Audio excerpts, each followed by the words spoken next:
이런 영광스러운 자리에 와가지고 이렇게 강의를 이제 할 수 있게 돼서 굉장히 뜻깊게 생각합니다. 예, 제가 이 퇴계에 관해서는 퇴계 선생에 관해서는 이제 석사 때부터 논문을 이제 쓰고 이제 주역을 중심으로 해서 퇴계 학설에 대해서 이제 연구를 계속 해왔다라고는 생각되는데 현재도 그 현재 진행형이다 이렇게 말씀을 드릴 수가 있겠습니다. 오늘 이 자리에 정말 저는 처음 이렇게 좀 오게 되면서 어떤 구체적인 그 강의 방향이라든가 이런 것들을 좀 생각을 하지는 않고 왔는데 제가 어떤 방향의 주제의 그 이야기를 할까라고 하는 생각을 평소에 해오던 내용들을 조금 반영을 해서 퇴계 선생의 주역 사상 그리고 퇴계 선생의 전체적인 철학 사상이 현재적인 그 시각에서 어떤 그 연구 방향으로 진전되어 나가야 되는가 그런 부분들을 조금 더 유념해서 강의를 정리를 해보도록 하겠습니다. 사실은 이 퇴계 선생의 역학 사상은 이제 두 가지 핵심적인 그런 그 이제 저술로 구성이 되는데 계몽전의하고 주역석의라고 하는 두 과목이 있는데 그 내용들을 이제 세밀하게 이제 정리하는 것은 좀 너무 전문적인 것이어서 쉽지 않을 뿐만 아니라 시간도 너무 오래 걸리고 추상적인 내용이고 해서 그런 부분들에 대해서 자세한 설명보다도 이 상수역학과 의리역학이 지니는 정치문화적인 그 정치 사상적인 의미 이런 부분들에 유의를 해서 좀 점검을 하고 그 현재적인 시각에서 퇴계 철학이 그리고 역학 사상이 어떤 그 시대적 의미를 가지는가 그리고 앞으로 어떤 그 이 의미 있는 그 이론으로서의 역할을 해갈 것인가 그런 점을 좀 말씀을 드리면서 강의를 정리하도록 해보겠습니다. 예, 그러면은 제가 넘기겠습니다. 여기 넘기는 걸로 하고 아니면 제가 넘겨드릴게요. 예, 제가 하고 제가 제 머릿말 그 책 앞부분의 머릿말 부분 앞부분을 잠시 앞부분만 읽어보도록 하겠습니다. 이 글은 퇴계 이황의 역학 사상에서 자연학과 도덕학 사이에 어떤 과정을 거쳐서 가역적 전환이 일어나며 그 상관적인 연속성은 어떻게 설명될 수 있는가를 해명하고자 하는 목적을 가집니다. 이를 위해서 퇴계 역학 사상의 우주론적 토대가 되는 천에 대한 인식이 세 가지 중층적인 의미를 가지고 있음을 검토하려고 하고 있습니다. 퇴계 철학에서 천 개념의 중층적 의미는 그의 역학 사상과 선험적 도덕적 실체로서 리를 중심으로 하는 성리학 사이에 연속성과 불연속성을 해명하는 핵심 고리 역할을 하고 있습니다. 또한 천은 자연적 의미, 도덕적 의미, 그리고 인격적, 주제적 의미를 함께 내포하고 있습니다. 퇴계의 역학 사상은 몇 가지 점에서 이제 복합적인 의미를 가지고 있는데요. 그 첫째는 리기 심성론을 중심으로 한 성리학 이론이 천관을 토대로 해서 우주론과 그리고 형이상학 그리고 도덕 실천론, 수양론을 포괄하고 있으며 역학 사상이 이와 긴밀한 연관성을 가지고 있습니다. 둘째는 퇴계의 역학 사상의 핵심 저술로서 주역 석의와 계몽전의가 상수와 의리를 함께 고려하는 그의 역학 사상의 특징을 드러내주고 있습니다. 다시 말하면 퇴계의 역학 사상은 주역의 두 가지 핵심 구성 요소로서 상과 의리가 균형을 이룬다라고 하겠습니다. 그리고 셋째, 퇴계는 중국 역학사에서 전개된 상수역학과 의리역학의 여러 이론을 수용해서 자신의 역학을 구성하는데요. 이처럼 여러 복합적 의미를 가지는 퇴계의 역학 사상의 중요한 특징을 자연학과 도덕학의 가역적 전환, 그 계기에 초점을 맞추어 검토를 해보려고 합니다. 이 뒤에는 이제 선행 연구 성과들을 정리하고 있는데요. 이 PPT를 보면서 좀 점검을 해보도록 하겠습니다. 처음 목차로서 퇴계역학의 핵심적인 주제가 무엇인가 라고 하는 점을 정리를 해보려고 합니다. 그리고 퇴계역학의 토대와 중층적 천관에 대해서 보고요.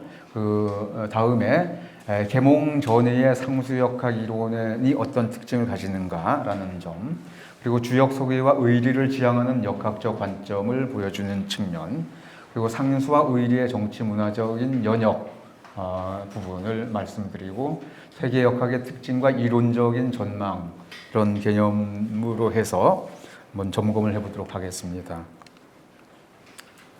퇴계역학 사상의 복합적인 의미를 보면은, 퇴계의 역학 사상은 천관을 토대로 해서 성리학의 우주론적 형이상학과 도덕 실천론, 수양론, 그러니까 성리학의 모든 그 여러 영역을 포괄하는 그 기초가 되는 이론이다라는 것입니다. 퇴계 역학 사상의 핵심 저술로서 주역서기와 계몽전의가 상수와 의리를 이제 연속적으로 이제 이해를 하도록 한다. 계몽전의가 주로 상수역학적인 요소 내용들을 정리하고 있다면은 주역서기는 의리역학의 내용을 이제 괴조사를 해석하는 그런 그 성문이기 때문에 그런 요소가 강하다라고 말씀드릴 수 있겠고요. 그리고 퇴계 역학 사상은 주역의 두 가지 핵심 구성 요소로서 상과 의리가 균형을 이루고 있다. 그리고 중국 역학사에서 전개된 상수역학, 의리역학의 여러 이론을 수용하고 있다는 점이고요. 그리고 자연학과 도덕학의 가역적 변화와 연속성을 가지고 논의되는 부분이다 말씀드릴 수 있겠습니다. 그다음에 퇴계역학에 관한 선행 연구를 보면은 이 1974년부터 78년까지 이제 강천봉 이런 분이 이제 계몽전의에 대한 번역을 이제 퇴계학부 창간 후에 1973년에 처음 게재한 것으로 시작해서 한 5년인가요? 5년 정도간에 걸쳐서 번역을 모두 해서 게재를 하고 있습니다. 1980년대부터 90년대 사이에는 퇴계 역학 사상이 이제 한국과 중국에서 이제 주희 역학 역학 계몽을 중심으로 하는 주희 역학과 비교하는 논문이 주로 이루어졌었다라는 것이고요. 그리고 2000년대 들어와서 비로소 퇴계 역학의 세부적이고 전문적인 주제를 연구자들이 연구를 했습니다. 그리고 연구 주제를 보면은 이기론을 중심으로 한 성리학의 우주론적인 토대를 이야기하는 부분이 있었고요. 그 다음에 상수역학적인 측면으로 계몽전의를 중심으로 연구하는 그런 경향, 그리고 의리역학의 측면을 연구하는 연구자들 해서 세 개의 영역 부류로 이제 구분을 할 수가 있겠습니다. 그다음에 퇴계 역학의 토대와 중층적 천관 말씀을 드리겠는데요. 퇴계 철학에서 천 개념이 세 가지 의미가 있다라고 하는 것인데요. 이 부분을 이제 첫째는 고대 육아 경전에서 인격적 주제자로서 상제를 의미한다라는 것이고요. 둘째, 도덕적 본체와 규범 원리로서의 의미, 그러니까 도덕적인 실체로서의 리, 태극 이런 개념을 강조하는 부분이죠. 그리고 자연현상에 대한 필연적 물리법칙을 뜻하는 이수를 의미하는 의미로서의 천의 의미가 있다라고 하는데요.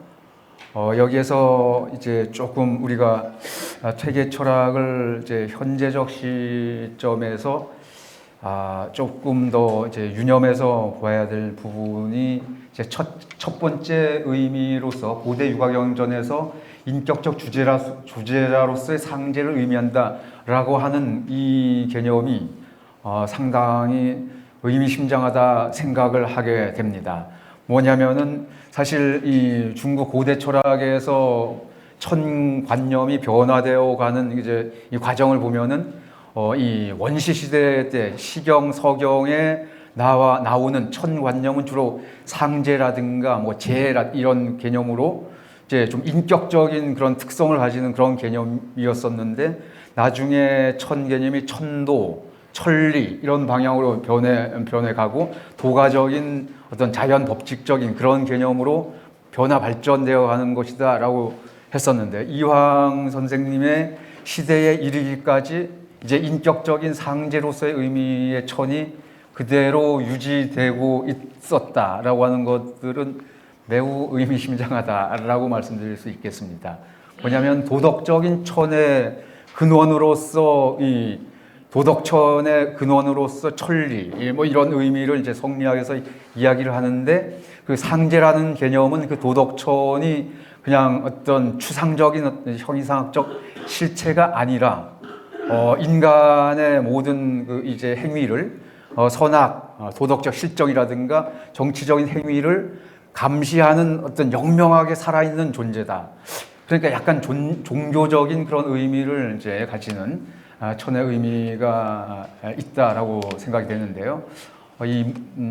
이제 태계 선생이 제 선조에게 올린 무진육조소에 보면은 그 상제로서의 의미가 이제 담겨 있고, 그리고 제 성악십도의 경제잠이라든가 숙흥야매잠도 이 내용들에도 보면은 이 대월상제 이렇게 해서 이 하늘을 대하는 어떤 경건한 어떤 태도 이런 부분에 대해서 굉장히 이제 이게 설명을 하는 체계를 갖추고 있는데, 이 부분이 지금 어떤 형이상학적인 의미로서의 어떤 천 이런 것들도 이제 성리학을 계승해서 중요한 함의를 가진다고 생각되지만, 요즘 이제 현대 미래 사회의 어떤 그런 그 도덕줄, 새로운 도덕률을 세우기 위해서 필요한 이 천과는 이 인격적인 주제적 천관이 지금 재생시켜서 살아있는 그런 것으로 이제 철학적 기초로 삼는 것이 필요하겠다, 이런 생각을 해보는 그런 점에서 퇴계 철학의 그 다시 한번 재검토하고 재조명해야 될 그런 개념이다, 이렇게 말씀을 드릴 수 있겠습니다.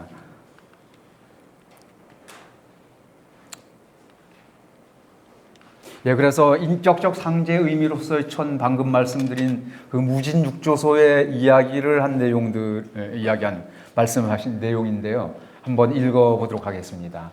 하늘이 임금에게 반복하여 정성을 다하는 이유는 다름이 아닙니다.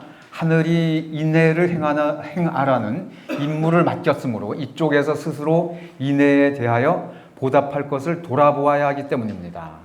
진실로 임금된 자가 하늘이 자신을 사랑하는 이유가 이처럼 그 헛된 것이 아님을 알게 되면 반드시 임금답기 어렵다는 것을 알 수 있을 것이고, 반드시 천명을 쉽게 행할 수 없는 것도 알 수 있을 것입니다.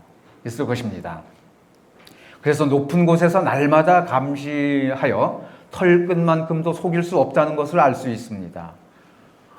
그러니까 하늘의 형이상학적인 그런 의미가 아니라 인격적 상제로서의 이 감시, 도덕적으로 의미 있는 정치를 하는가 아닌가를 이제 계속 하늘로부터 감시당하고 있는, 그런데 그런 감시가 뭐죠? 그 이 서양의 그런 그 이제 리바이어던이라든가 그런 책에서 이야기하는 그런 그 어떤 외적인 법적인 주제, 형벌적인 이런 의미를 가지는 것이 아니라 도덕적인 지향을 가지도록, 자율성을 가지라고 하는 그런 의미에서 이제 그런 영명성을 가지는 하늘의 의미를 가지는 것이기 때문에 그 부분에서 거기에 어떤 얽매인다라든가 구속된다든가 이런 개념보다는 내적으로 인간이 가지고 있는 자율적인 도덕적 의지 이런 것들을 실행해 가고자 하는 그런 것들을 밝혀가라고 하는 그런 취지라고 할 수 있겠습니다.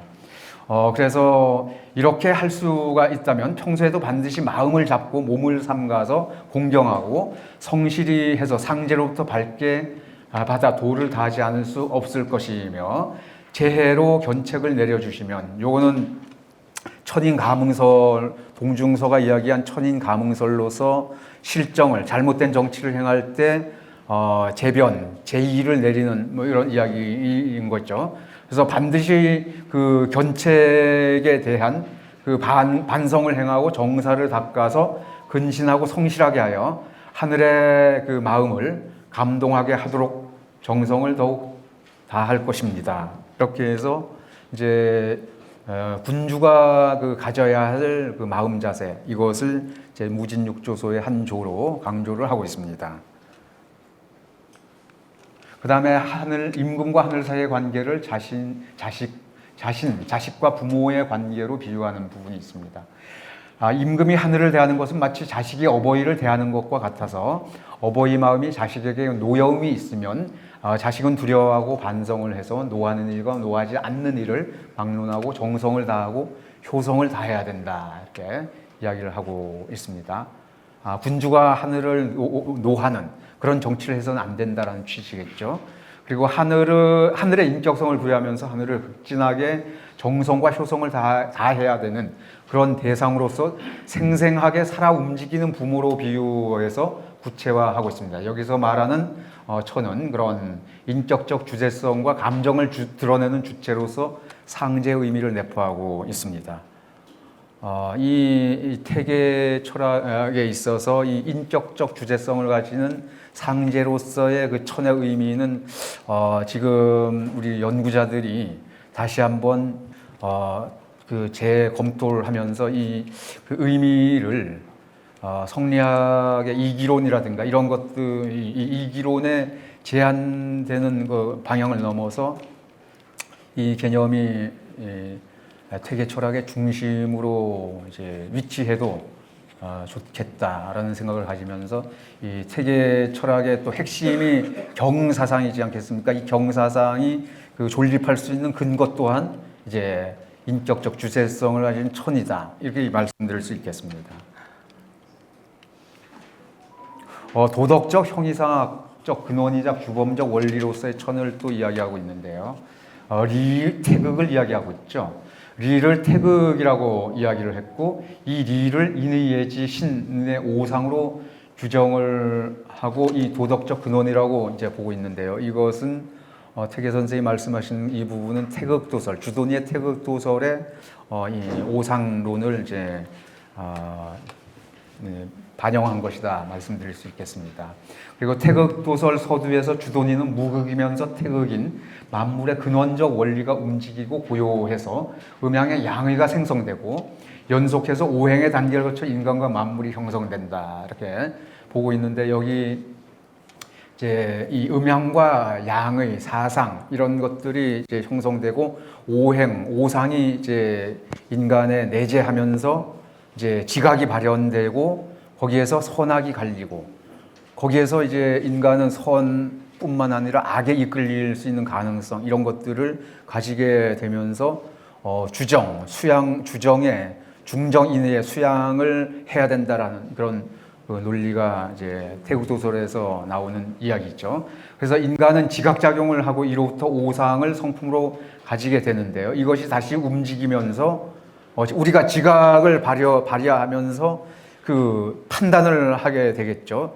판단도 어떤 그 욕구에 따른 그런 이끌리는 이런 것들로 나아갈 수가 있고, 또 도덕적 이성의 방향으로 갈 수가 있는데, 여기에서 이제 선악이 갈리게 되고, 여기에서 성인이 도덕적 표준으로서 인극을 사람이 행해야 될 인륜의 표준을 세우게 됐다라고 하는 것이 주돈이의 논의인데, 이것을 태계 선생이 받아들였습니다. 그래서 도덕 형이상학적 근원이자 규범적 원리로서의 천의 의미를 제시하고 있다라고 하겠습니다.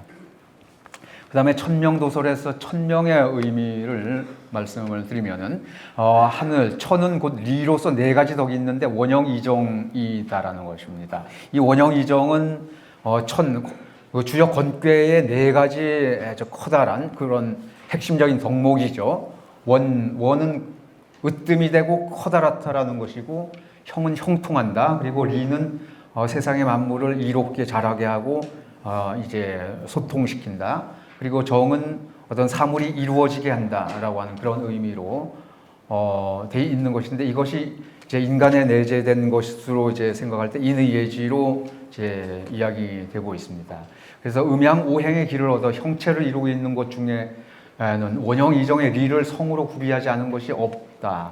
그 성의 종으로 5가지가 인의 예지 신이다라고 이야기를 하겠습니다. 이 원형 이정의 경우는 이제 4가지인데 인의 예지 신 5가지인데 원형 이정을 봄, 여름, 가을, 겨울로 이제 배당을 하고 하는데 인의예지, 인의예지가 4계절로 되고 신의 경우는 4계절마다 마지막 며칠이 되죠? 72일, 18일이 되나요? 18일 해서 4계절씩 72일을 뽑아서 신에 배당해서 전체 360일이 되네요. 365일이.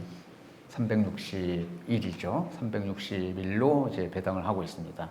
퇴계는 원형이정의 리는 인간에게서는 성이 되고 이것은 오상이라는 도덕적 본성이 된다. 이야기를 했습니다. 그리고 리는 본래 하나의 태극인데 유행하면서 시작하고 나서 단계적으로 통하고 이루는 것이 있으면서 사덕이라는 명칭이 세워진다.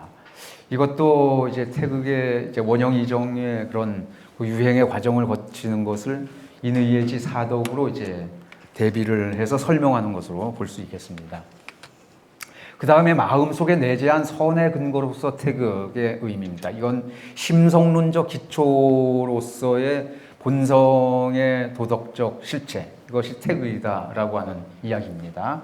그래서 마음이 바로 태극이며 이것은 인극이다. 아까 주돈이의 태극도설에서 이야기한 인륜의 표준이다라는 것입니다. 그래서 마음이 바로 태극이라는 것은 이른바 인극이라는 것으로 리는 그 혼연이 모든 사물에게 갖춰져 있죠. 그래서 이것이 하나의 근본이 되어 마음에 있고 사물에 있는 것에 구별이 없다. 그러니까 태극은 이 인간의 마음에도 있지만 모든 사물의 어떤 성질로 이제 반영되기도 하고 그렇게 해서 그것을 이해할 수 있는 근거 이런 것들이 다 있다라는 것입니다. 그래서 이렇게 생각을 해보면 태극이 모든 만물에 있다라고 이야기하는 것은 태극을 무생물로 어떤 기계적인 법칙에 우리가 그 수단으로 쓸 대상으로 봐서는 안 된다라고 하는 그런 함의가 들어있다 이렇게 생각을 할 수가 있을 것 같습니다.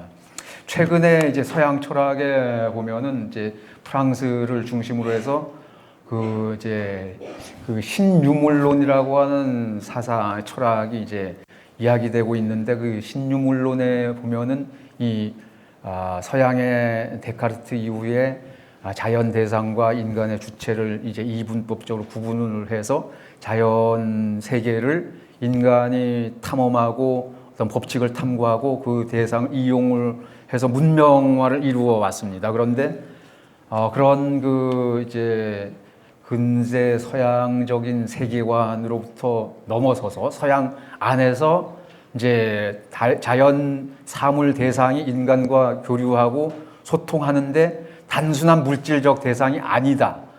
인간과 소통할 수 있는 어떤 영명성이라고도 표현할 수 있는 그런 것까지 있는 것으로 봐야 된다는 취지의 그런 이야기하는 내용들이 신유물론이라고 새롭게 이제 지금 최근에 유행하고 있는 학설을 이제 조금 잠시 좀 살펴본 적이 있었는데요. 이 태계 철학 선생의 철학에서 태극이라고 하는 것이 이 사물 모두에게 있다. 동물, 식물, 무생물에게까지 다 있다라고 하는 것은 굉장히 의미심장한 그런 그 말씀이 아닌가 생각할 수 있겠습니다. 그래서 이제 태계 선생이 마음을 태극이라고 하고 이것을 인극으로 해석한 것은 리를 도덕적 본체이자 의류로 규정한 것이다 라는 것이고요. 그리고 도덕적 본체로 언급되는 리는 퇴계에 있어서 지극히 존귀하며 대립적인 것이 없다. 절대선이라고 하는 것이죠. 그 태계 선생에게 있어서 리는 음양과 같은 경우는 대립자가 음양 이렇게 해서 현상 사물은 모두 대칭적이고 대립적인 것인데 리는 절대적인 어떤 천상천하 유아독존 뭐 이런 개념처럼 이 절대적인 선의 이제 실체다라고 하는 이야기를 하는 것이겠습니다. 그래서 지극히 존귀한 존재다라고 말씀을 하고 있습니다. 그래서 사물에 명령하는 존귀한 리는 사물을 낳는 창조성을 지니며 동시에 능동성과 운동성을 가지는 것을 이해해야 된다. 이렇게 이야기를 하고 있습니다. 그 리의 존재론적인 특성과 기. 근데 이런 절대적인 지극히 존귀한 그 의미를 가지는 리가 현실 속에서 이제 현현되고 구현되는 상황에서는 이제 기와 연관성을 가지고 뭔가 실현되기도 하고 덮이기도 하고 뭐 이렇게 하게 되는데요. 그 리 밖에는 기가 없고 기 밖에는 리가 없어서 실로 이 리와 기는 잠시도 떨어질 수가 없습니다. 그렇지만 그 리와 기는 그 섞여서 분별이 없어서는 안 된다라고 해서 그 리는 존귀한 것인 반면에 기라고 하는 그 이 물질을 화하는 그런 버디얼 포스라고 하는 이 기는 세계 선생에게 있어서는 좀 이게 혼란을 가져오는 뭐 그런 요소로서 이제 해석이 되기도 하는데요. 그래서 이 말은 리와 기가 서로 결합하여 떨어질 수 없으면서도 동시에 구별되지 않을 수 없다라고 하는 것은 리가 기에 의존하면서도 리가 기를 주재하는 측면을 동시에 말하는 것이다. 구별이 있어야 된다라고 하는 것은 리가 기를 통제하고 제어하고 질서 있는 방향으로 가도록 해야 된다라고 하는 것이고 그런 힘이 있다라고 하는 이야기를 하는 것이겠습니다. 그리고 리가 기에 의존한다는 것이 현상화되는 기에 질서와 법칙을 부여하는 것이라면 리가 기와 구별된다는 것은 기를 넘어서 그것을 통호하는 리의 주재자로서의 측면을 강조한 것이다. 보겠습니다. 전자의 관점에서 리는 자연 법칙과 규율로서의 의미를 가지는 반면에 리와 기가 결합되어서 자연의 어떤 현상의 법칙적인 것들을 이야기할 때 리와 기는 서로 상보적인 그런 의미를 가지고 이야기되는 반면에 이제 후자의 관점에서 도덕적 의미에서 리가 기를 주재한다고 할 때 리는 당위적 실천의 관점에서 의리로서의 의미를 가진다 이야기를 할 수 있겠습니다. 리의 두 가지 측면은 자연학과 도덕학이 상호 가역적으로 전환될 수 있는 존재론적인 토대가 된다 이렇게 말씀드릴 수 있겠습니다. 그다음에 태극의 동정과 리기의 신묘한 작용에서 이 부분은 태극이 움직여서 음양으로 이제 순환 변화되고 그럼으로써 그것이 리기의 작용으로 운용되는 그런 유행의 측면을 이야기한다고 할 수 있겠는데요.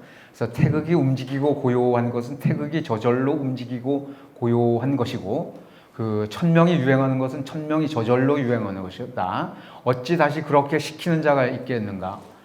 대개 리와 기가 결합해서 사물에 부여되면 그 신묘불측한 무한한 변화의 작용은 저절로 이와 같을 뿐이어서 천명이 유행하는 곳에 따로 그렇게 시키는 것이 있다고 말할 수 없다. 어떤 인격적인 주재자가 있어서 목적 지향적으로 뭔가 그것을 외적인 상황에서 통제하는 자가 있는 것은 아니다. 태극 자체의 자율적인 운동성에 의해서 이 사물 세계가 변화한다 이런 것이죠. 퇴계는 태극의 동정과 이기의 묘용이 아무런 인위적인 조작이 없이 저절로 이루어지는 것임을 강조하고 있습니다. 이것은 자연의 도가 지닌 무의의 작용을 말하는 것이다 라는 것이죠. 이런 관점에서 천개념은 만물의 생성 원리로서 자연 만물의 근원이자 자연 법칙으로서의 의미를 가지는 것으로 이해하는 것이다. 이 부분은 여러분들 자연 세계의 어떤 지금 이제 우주 이제 지구가 하루 자전하고 공전하고 사물의 봄, 여름, 가을, 겨울이 변하고 이런 세계가 보면은 필연적인 세계로서 어떤 물리적인 법칙에 따라서 그 어떤 인위적인 그런 그것이 없죠. 무의라는 것입니다. 인위적인 어떤 의도함 이런 것들이 없다. 그래서 여러분들은 이제 순자의 철론이라는 책에 보면은 그 요순 임금과 걸주 임금이 세상을 한편으로는 잘 다스리고 이제 한편으로는 이게 학정, 실정을 하고 향락을 일삼고 이렇게 해서 나라를 멸망시키고 하는 그런 와중에서도 자연 세계에는 시간이 되고 계절이 되면은 장미꽃, 개나리꽃을 피우고 그거는 아주 규칙적으로 운행된다라는 것이죠. 그래서 목적론적인 인간의 세계와 법칙적인 필연적인 물리, 자연의 세계는 구별된다라고 하는데 이제 태극의 동정 움직이고 유행하는 이런 맥락들은 일단 무의의 인위적인 어떤 그런 목적의식을 가지는 것이 아니다라는 겁니다. 근데 그런 무의의 세계가 인간에 내재해서 도덕적인 어떤 본체로 될 때는 인간은 모든 목적 지향적으로 작동하고 움직이게 되면서 도덕적인 그런 방향성이 생겨난다. 이런 이야기했습니다. 그래서 인간은 이제 태어나서부터 이제 처음 태어나서 핏덩이가 태어나게 되면은 이제 울음을 우는 것으로부터 시작해서 어떤 생물학적인 먹고 마시고 배설하고 학문기 구강기 뭐 이렇게 표현하잖아요. 그거는 약간 생물학적인 그런 필연성에 따라서 움직이는 것인데 점차적으로 이제 의식의 자각이 싹트게 되면서 이제 목적지향적으로 움직이게 되는 그런 것들이 인간의 삶이 아닐까 이렇게 말씀을 드릴 수 있겠습니다. 다음에 중층적 천관과 역학 사이의 관계 보면은 퇴계의 중층적인 천관 중에 도덕천을 강조한 부분은 의리역학의 우주론적 근거가 됩니다. 그리고 물리적 법칙 또는 근원으로서의 하늘을 이야기한 것은 상수역학의 우주론적 근거가 되겠습니다. 여기서 상수역학이 현상의 다양한 어떤 상을 통해서 기계적이고 물리적인 법칙을 기납적으로 설명하자고 하는 것이라면 의리역학은 선험적인 의리를 통해서 당위적이고 목적론적인 도덕적 실천, 규범을 연역적으로 설명하고자 하는 것이다. 이렇게 말씀드릴 수 있겠습니다. 다음으로 계몽전의 상수역학 이론의 이제 특징을 보겠습니다. 계몽전의 서문에서 저술의 취지를 말씀하고 있는데요. 내가 살피건대 역학계몽, 주의가 쓴 역학계몽에서는 심오하고 찬란한 이치를 마치 해와 별처럼 밝게 드러냈다. 여러 유학자들이 변론과 해석을 했는데 모두 정밀하고 두루 관통을 해서 더 이상 유감이 없다. 더 이상 뭐 더 덧붙일 내용이 없다. 그런데 이제 계몽전을 써가지고 조금 더 많은 내용들의 그런 것들 설명을 실제적으로 붙였습니다. 하지만 이수의 학문은 너무나 넓고 미묘해서 그리고 복잡하고 창난, 이제 어지럽게 뒤섞여 가지고 연구하기가 쉽지 않다. 한 겹을 뚫으면 또 한 겹이 있어서 연구할수록 더욱 끝이 없다. 이렇게 이야기를 하시는데요. 이수의 학문이라고 하는 것을 좀 잠시 말씀을 드리면은 이제 의리역학이라 할 때 의리라고 하는 것은 인간의 어떤 도덕적인 그런 의리를 중심으로 이야기를 인의예지라든가 사회문화적인 인간의 삶에 필요한 어떤 규준, 규칙 이런 것들, 예절 이런 것들을 뭐 이야기하는 것이다라고 한다면은 이수라고 하는 개념은 보다 더 그 인간의 세계를 넘어서서 자연의 여러 현상의 법칙들. 그래서 여러분들 이제 천문학에서 이야기될 수 있는 어떤 우주의 어떤 별자리를 관측한다라든가 그런 운행의 각도라든가 뭐 이런 것들, 그리고 달력을 만들 때 이제 그런 변화의 법칙이라든가 음악의 6률, 6녀해서 12율이 있지 않겠습니까? 그런 것이 이제 작동하는 원리. 여러분들 뭐 클래식이라든가 뭐 이제 우리 궁중 음악이라든가 이런 것들을 들으면서 어떤 정감적인 그런 것들을 느끼지 않겠습니까? 슬픈 음악, 즐거운 음악 이런 것들이 다 그런 수리적인 이수의 법칙에 따라서 우리의 감정이, 여러분들 최근에 한강의 뭐 소설을 읽으면서 굉장히 읽기가 어렵다. 사람의 감정을 아주 쥐어뜯는 듯한 뭐 이런 것이어서 굉장히 좀 이게 그런 표현들이 그런 것들 이야기하는 것처럼 이제 이수라고 하는 것도 이제 그런 사람들의 감정을 가져다 주는 그 기초가 되는 것이죠. 이수학이라고 하는 것이.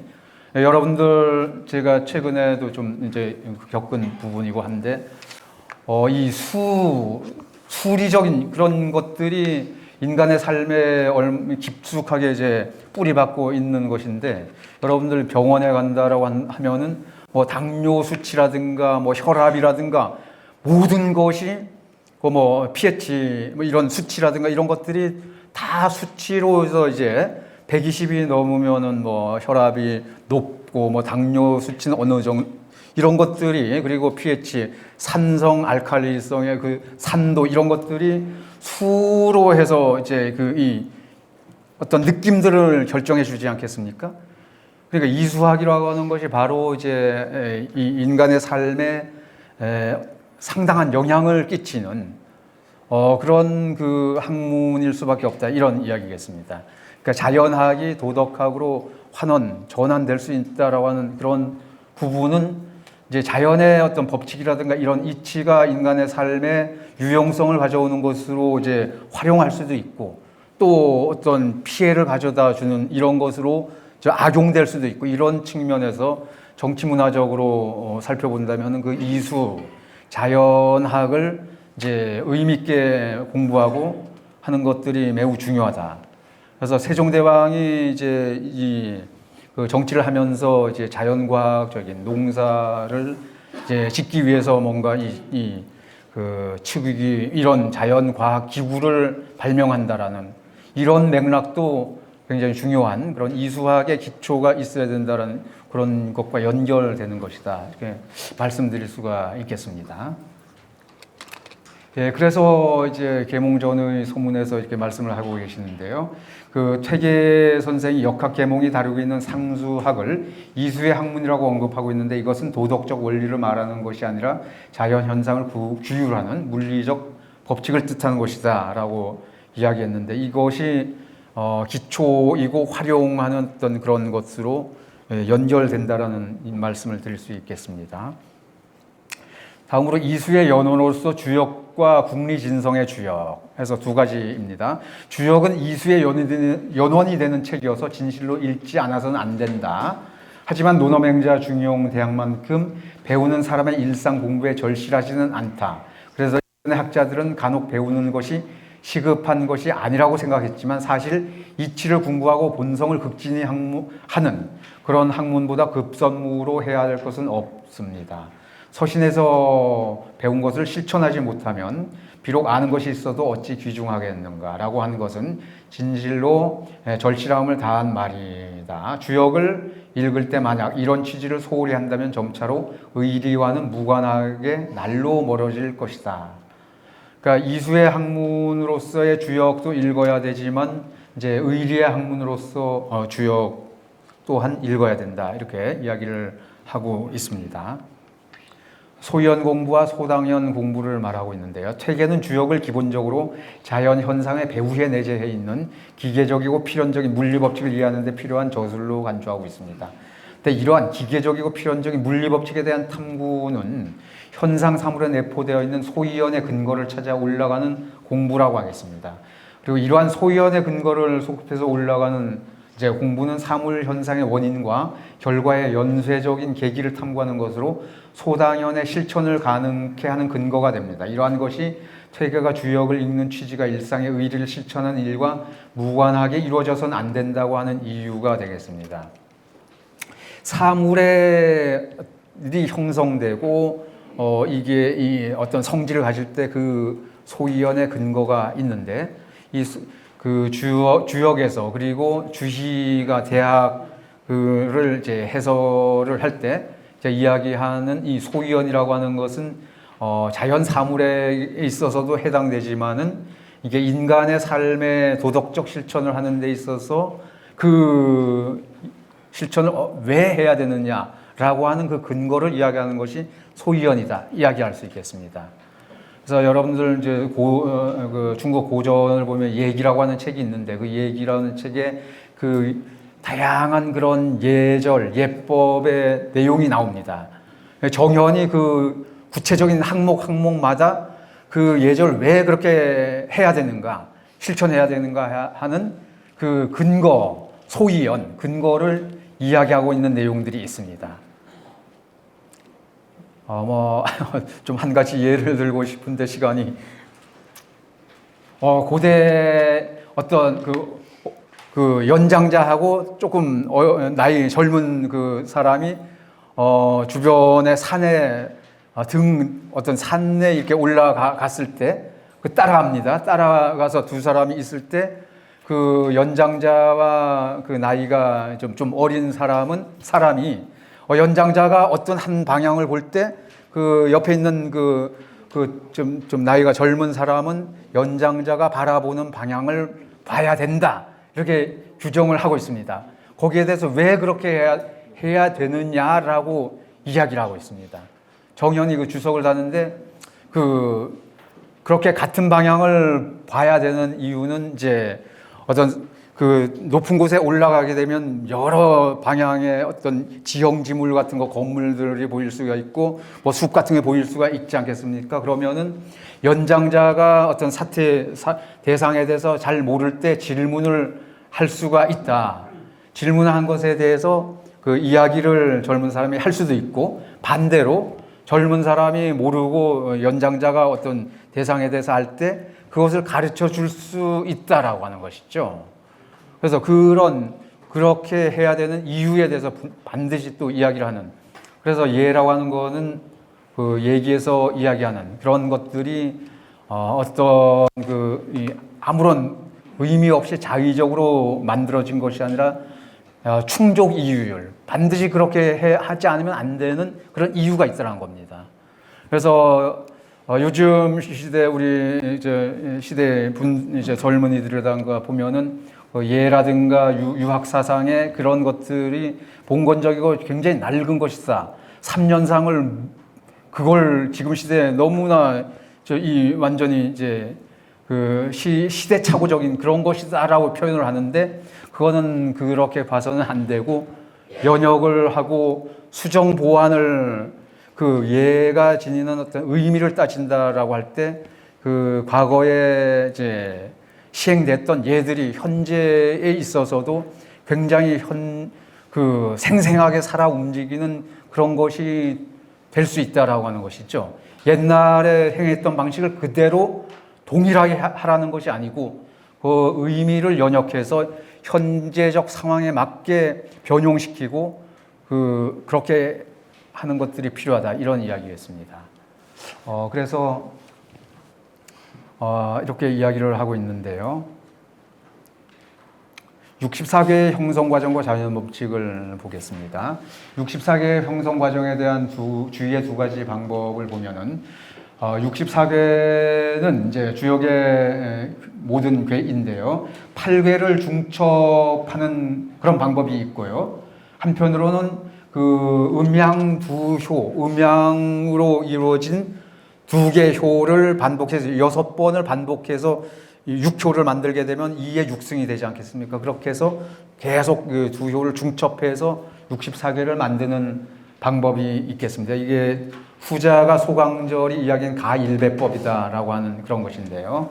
그래서 개 자체의 보편적인 의미와 함께 64개 각각이 형성되는 분석적인 절차와 변화에 유의함으로써 상수학적 변화를 설명한 근거를 제시하고자 한 것이 이제 주희가 이 두 가지 방법론으로 개를 만드는 이제 발생론적인 과정을 이야기하고 있는데 퇴계 선생도 이것을 받아들이고 있습니다. 다음으로 황면제가 오행을 음양에 배속하는 그런 설에 대해서 이제 인용한 부분이 있는데요. 태극 도해에는 의심스러운 곳이 한두 군데 있다라고 해서 도해에서 말하기를 물은 음이 왕성한 것이고 화는 양이 왕성하며 금은 음이 이제 치라고 하는 것은 아주 어리다라는 것이죠. 그리고 목은 양이 아주 이제 초기 단계 어린 것이다. 만약 행하는 순서로 보게 되면 음양의 구분을 미미함과 왕성함의 차례에 따라서 분류하는 것이 좋다. 그런데 이제 생하는 순서를 말하여 이것으로 말한다면 이것은 단순한 학문이 아니어서 수목의 양과 화금의 음이라는 분류가 상반되어 성한 것이 앞에 오고 어린 것이 뒤에 와서 또한 도치된 설이 될 수가 있다. 면제가 의심을 해서 개정을 하니 이제 면제의 설을 따라야 할 것이다. 이렇게 이야기를 하고 있는데요. 해석을 보겠습니다.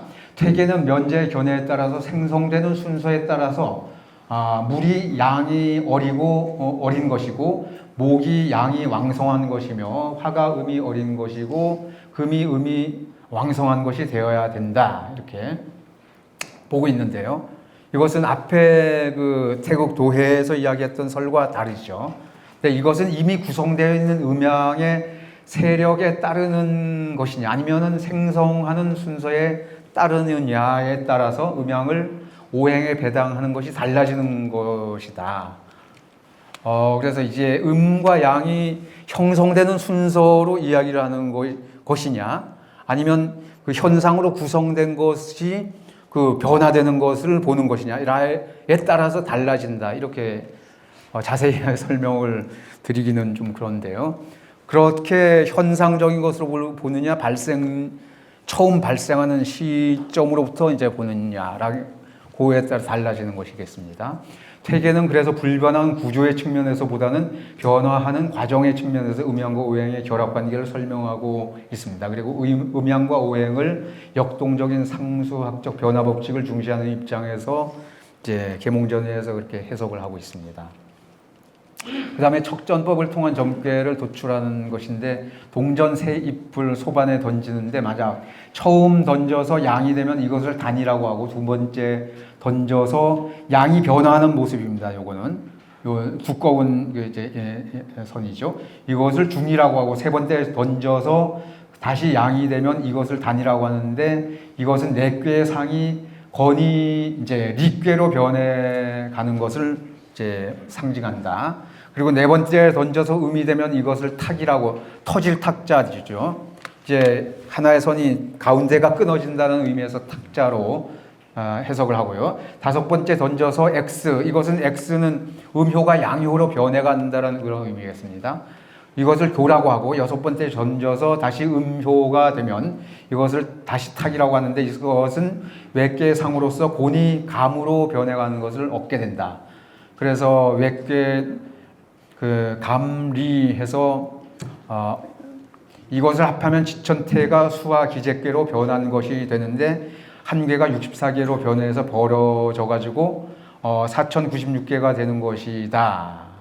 4096개는 64개가 다시 다른 64개로 변해갈 때 64 곱하기 64, 이게 4096개로 무한히 펼쳐나가게 된다는 것이죠. 척전법에 대해서, 이것은 4096가지의 경우의 수를 통해서 만사문물의 역동적인 변화를 점칠 수 있는 그 상수역학적 방법을 제시하는 의미가 있습니다. 그리고 이러한 전법은 아무런 목적 지향적 의미를 가지지 않으면서 사물의 다양한 변화 양상을 드러내고자 한다. 그래서 사물의 필연적이고 기계적인 변화 법칙을 포괄하고자 하는 상수역학적인 취지를 가지고 있습니다. 그 다음에 음양노소의 수의 변화를 보면, 역학계몽 명시책 주의가 쓴 책에 보면은 음양노소, 노음, 노양, 소양, 소음 이런 것입니다. 그 수 사이가 하나가 다른 것과 상호간, 원인과 결과 관계를 이루면서 변화해 가는 것인데요. 49책으로부터 연역되는 음양노소의 수는 책수와 기수가 정해져 있는데, 이들 수는 양이 극에 이르면 음이 되고, 음이 극에 이르면 양이 되는, 그래서 노양에서 이제 소음, 소음에서 이제 소양, 노음 이런 방향으로 이제 변해 간다라고 할 수 있겠는데요. 소주에서 보면 최씨가 소양은 노음이 성장하여 이루어지고 소음은 노양이 줄어들어 이루어진다고 이야기를 했습니다. 여기에 대해서 퇴계 선생은 최씨의 주장에 대해서 식자와 소자가 바뀐 것으로 주장을 하고 있습니다. 네, 그는 소양은 노음이 줄어들고 소음은 노양이 성장하여 이루어진 것으로 보고 있는데, 이것은 음양노소의 소식, 성장하고 소변을 하는 것을 48개의 책 중에서 세고 남은 기수의 관점에서 바라보는 것이다. 예, 굉장히 수리적인 그런 내용이서 어렵게 느껴지는데요.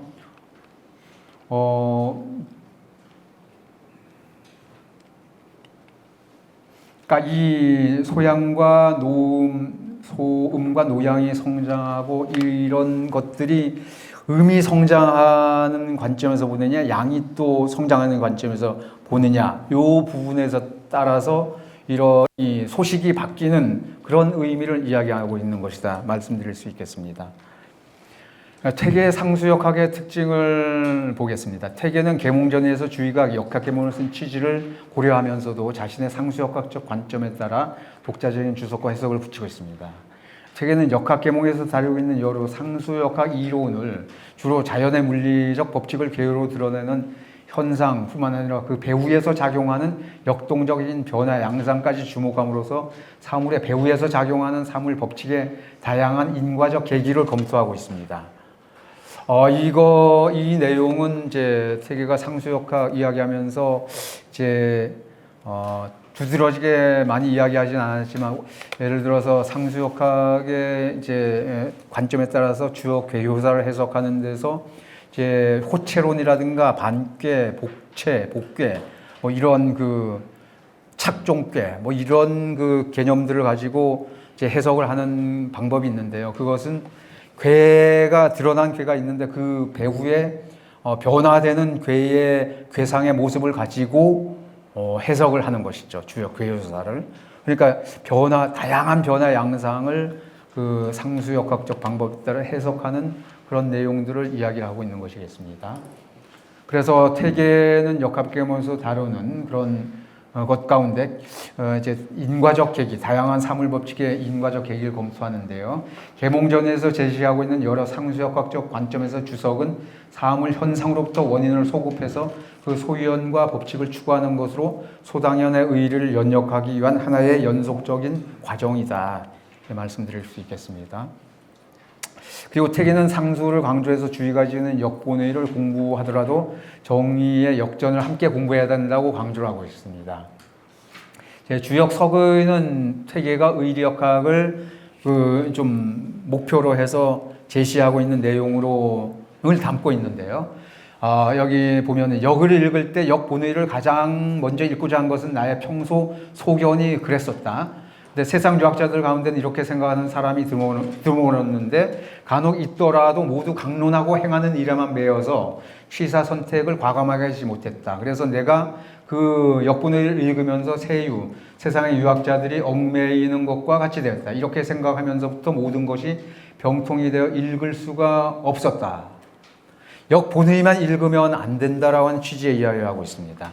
그래서 본의를 위주로 하면서도 정이천이 쓴 정전을 겸해서 읽음으로써 깨끗하고도 정미한 구설, 옛날 학설을 돌이키는 것이 오늘날 그대들에게 바라는 것이다 라고 해서 의리역학을 중심으로 주석을 한 정이천의 역전을 겸해서 반드시 읽어야 된다 이런 이야기를 하고 있습니다. 그래서 정자중에게 답하는 글에서 태계 선생은 상수에 얽매일 때 나타나는 폐단을 이야기를 하고 있습니다. 상수라는 것은 지극한 이치가 깃들어 있는 것으로서 정미하고 깊고 미묘하지만 또한 몸에서 벗어난 일이 아니라는 것입니다. 하지만 밤낮으로 이것에만 빠져 있다면 또한 덕성 공부에 전심할 수 없어서 이를 heb침이 없지 않을 것이니 하물며 다른 일에 있어서이겠는가. 결국 상수는 지극한 이치가 있기 때문에 공부를 해야 되지만 의리가 이제 목적이 되어야 된다라고 하는 의미겠습니다. 환원하면 의리를 지향해서 도덕적 실천을 목표로 하지 않고 상수만을 단순하게 탐구하고자 하는 것은 덕성을 기르는 공부에 해롭다는 것이다. 이렇게 이야기하고 있습니다. 그 다음에 주역의 괴에 대한 의리적 해석을 이제 보면 태계는 주역의 구체적인 괴에 대해서 의리적 시각을 이제 투영하고 있습니다. 그는 정자중과 강론하는 목록에 답하는 글에서 손괴 대상전에서 이야기하고 있는 것이죠. 분노를 징계하고 욕심을 막는 것. 직문지력이라고 표현하죠. 그리고 정심 공부로 이야기를 하고 있고요. 입계에서 천선괴가 해서 대상전에 허물을 고치고 선으로 나가는 것을 수신 공부로 해석을 하고 있습니다. 그리고 손괴와 입계 대상전의 수양과 관련한 구절을 대학의 8.5 수신제가 치국평천하 경물치지 이것이죠. 이 가운데 정심과 수신 공부의 계기가 되는 것으로서 이해를 함으로써 주역을 대학의 수양과 실천 공부의 관점에서 이해를 하고 있는 그런 내용을 정리하고 있습니다. 그래서 입괴 육사묘와 육사묘에 있는 중행이라는 그 용어가 있는데요. 이것에 대해서 정의와 주의는 모두 중도에 맞는 행동을 하는 것으로서 도덕적 의미로 해석을 하고 있습니다. 태계도 마찬가지인 것이죠. 그래서 중행이면은 일설에는 중해행하면이라고 했습니다. 이제 살펴보면 중행은 중도라고 말하는 것과 같습니다. 그래서 본의에서는 중행에 합한다는 말이 있습니다. 육사묘 정전에서도 중도에 부합한다와 중행에 합하지 않는다는 문장이 있다. 그래서 이 정전에서 행함의 중도를 얻었다라고 할 때 행자는 중행의 행이 아니고 아래에서 중에 행한다면이라고 말하는 것은 잘못이다. 그래서 중행은 중도를 말하는 것으로 유학의 도덕적 원리에 대한 실천 의지를 드러내는 것이다. 이렇게 보고 있다라고 하겠습니다. 어떤 사람이 주의에게 말을 했는데 수리를 다루는 학자나 소강절의 설은 모든 것은 고정불변하여 바꿀 수 없다고 하였는데 어떻습니까?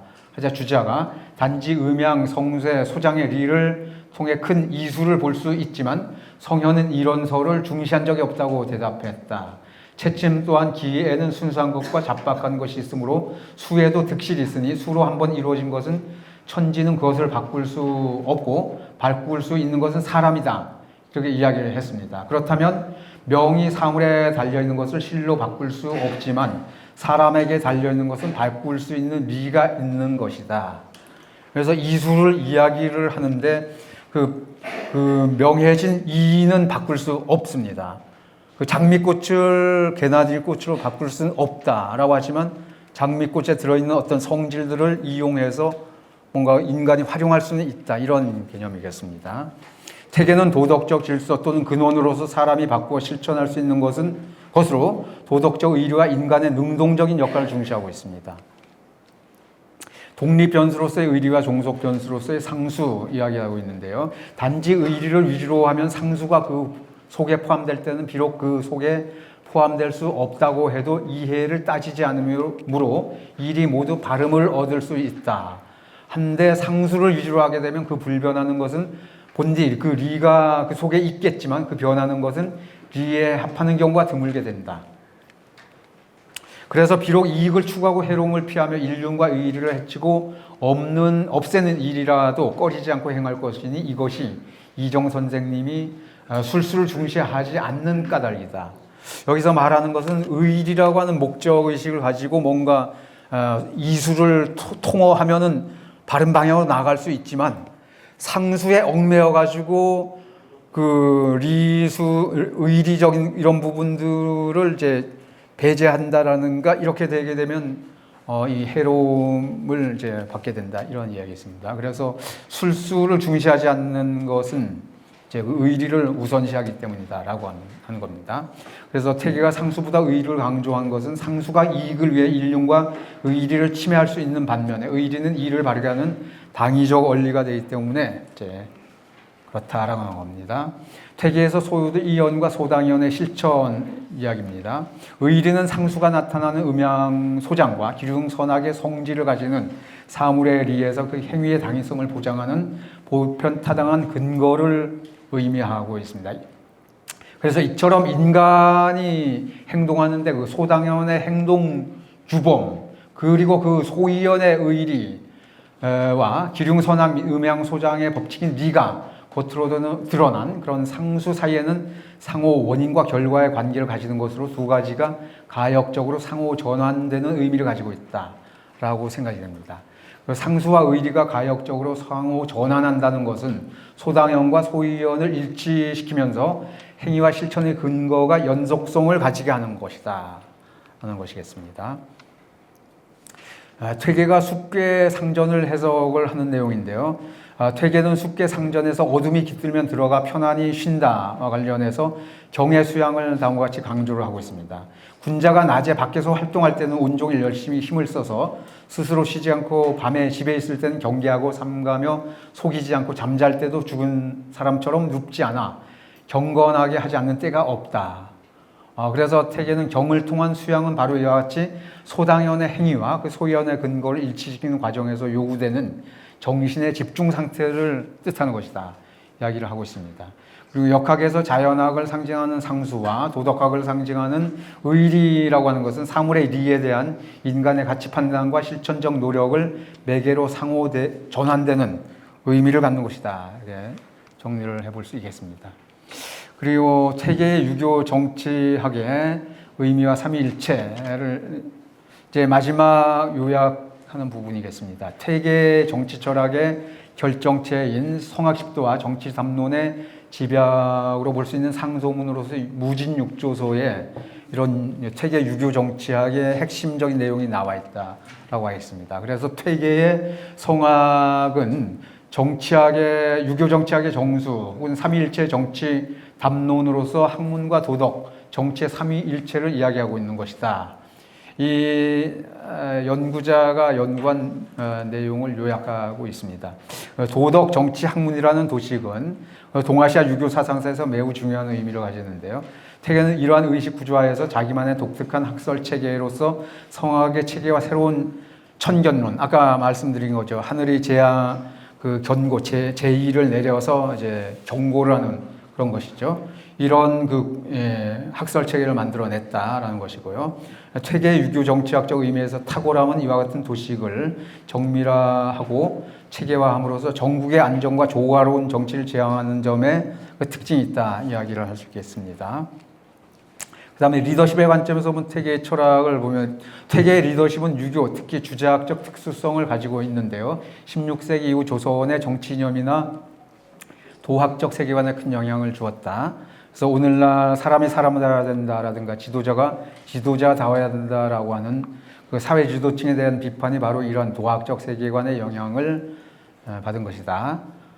그리고 퇴계의 논리는 자본주의 사회에서도 응용이 가능한데 신유학적 인간관이 자본주의적 인간형과 일치한다고 할 수 없지만 타인에 대한 이해를 바탕으로 한 실천윤리와 시중의 사회적 실천이 자본주의의 공정한 룰에 의해서 손해의 경쟁 구조와 상충하지 않고 자칫 이기적인 극한 투쟁으로 흐를 수 있는 가능성을 방지할 수 있는 어떤 굉장히 안정된 철학체계다. 이렇게 이야기를 연구자들이 정리를 하고 있는 것들을 인용해 봤습니다. 마지막으로 제가 오늘 강의를 하면서 제 말씀을 드릴 수 있는 부분은 이 현대 사회가 굉장히 초지식, 초정밀, 인공지능 이런 시대가 됐는데요.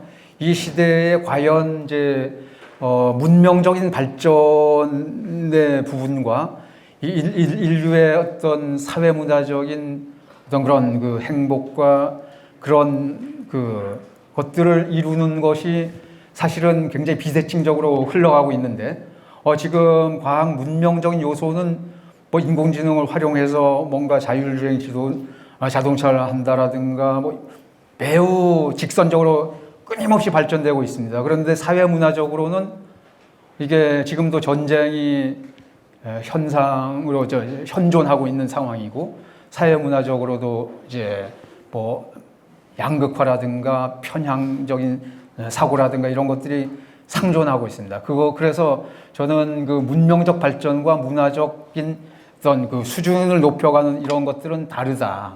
그래서 2500년 전이나 지금 현재나 그 사회 문화적인 그런 그 수준을 높여가는 거는 굉장히 난해한 길이다 이렇게 생각을 하면서 퇴계 선생의 철학에서 우리가 이끌어낼 수 있는 그런 미래적인 도덕률은 처음 말씀드린 것처럼 이 인격적인 상재관으로서 살아있는 그런 그 의식을 가지는 그런 것들을 기초로 해서 이 자연 세계까지 생명적인 그런 그 영명함 이런 것들이 작동하는 체계라고 하는 인식을 가지고 자연과 인간이 조화를 이룰 수 있는 그리고 사회문화, 국제관계 이런 것들이 조화를 이룰 수 있는 그런 한 그 체계를 세워야 되고 그것이 퇴계 철학에서 풍부한 내용을 이끌어낼 수 있다 이런 생각을 가지게 되면서 그런 과정을 계속 방향으로 나가야 되지 않을까 생각을 하면서 이제 강의를 마치도록 하겠습니다. 시간이 꽤 좀 지났는데요. 경청해 주셔서 감사드립니다.